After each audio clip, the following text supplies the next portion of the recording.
Hello and welcome back to the channel where we provide you with tips and tools to help you move with purpose. In today's video, we're going to be going over the side plank clam shell. I love this exercise for finding and waking up your glute complex as well as coordinating it with your core. In particular, we're getting into that spiral sling of your obliques and serratus anterior. Before you can advance into doing the side plank with the clam shell, we're going to first go over the basic clam shell, and I'm going to give you some tips on where some people go wrong and how to avoid those mistakes. So for your basic clam shell exercise, you're going to be in a side lying position with your hips stacked over top of one another and your shoulders stacked over top of one another. I want my head in a nice neutral position, so we don't want to kink our neck up like this. We're going to cradle it so that we're resting with a good neutral spine. Now, you can have your knees slightly forward, so lining up your ankles in line with your hips, or you can switch up the angle here, and you can also have your knees back in line with your hips. I'm going to demonstrate this with my knees in line with my hips. So from this position, all we're doing is we're going to try to open up the knees as much as possible without rotating the hips. Now the issue with this exercise is most people will roll their hips back instead of keeping them stacked. We don't actually want these hip bones to move. What we're looking for is rotation out of the hip joint. So the ball and socket rotating within the joint as opposed to our pelvic bones actually rolling forth. So to prevent that from happening, what we're going to do is when you open up those knees, you're actually going to pinch your feet together a little bit, and that is going to help guide you so that you're not over opening with your hips. That extra pinch is also going to help you engage some of these deep glute intrinsic muscles, in particular the obturator internus. It's going to almost feel like the top of your hamstring is contracting, but that's actually one of those deep glute muscles. Now, to couple that, we're going to actually press through the ground with this bottom knee as well. So now we're really squeezing both glutes as much as possible to open up that clamshell.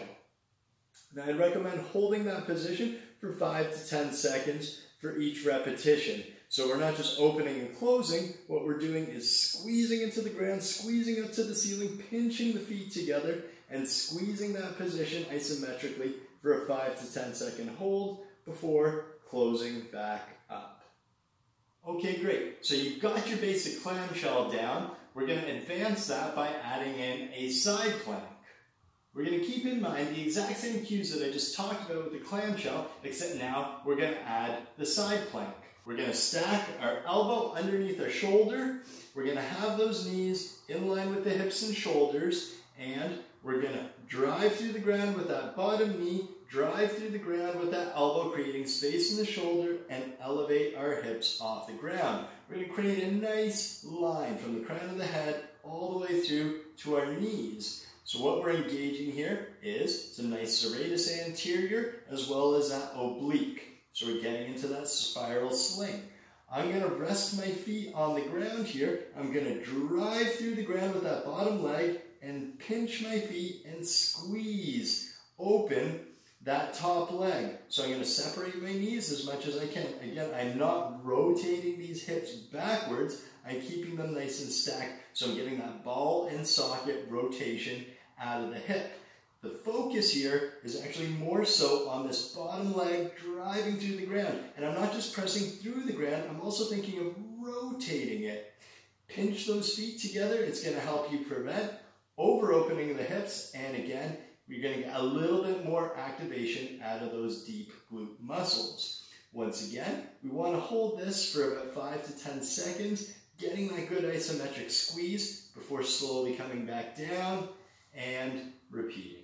So you have your side plank clamshell. Guess what? We can advance this a little bit further by changing up an angle and floating your feet. So let's take a look. Same cues as before, except once I press up into that plank position, I'm going to angle forward slightly. So this is actually going to hit a little bit more obliques, a little bit less of the QL muscle. I'm going to keep these feet floating, and I'm going to separate and open up. So now I'm pinching the feet, but they're floating. A little bit more stability is going to be required for this, and it's really going to light up those glutes. Too easy, you say? Oh boy, well we could take this to the next level by taking an O-band, putting it around those thighs or your knees. Once again, pressing into that side plank position, still going to float the feet, squeezing back up to the ceiling with that leg, focusing on driving that bottom knee through the mat with rotation.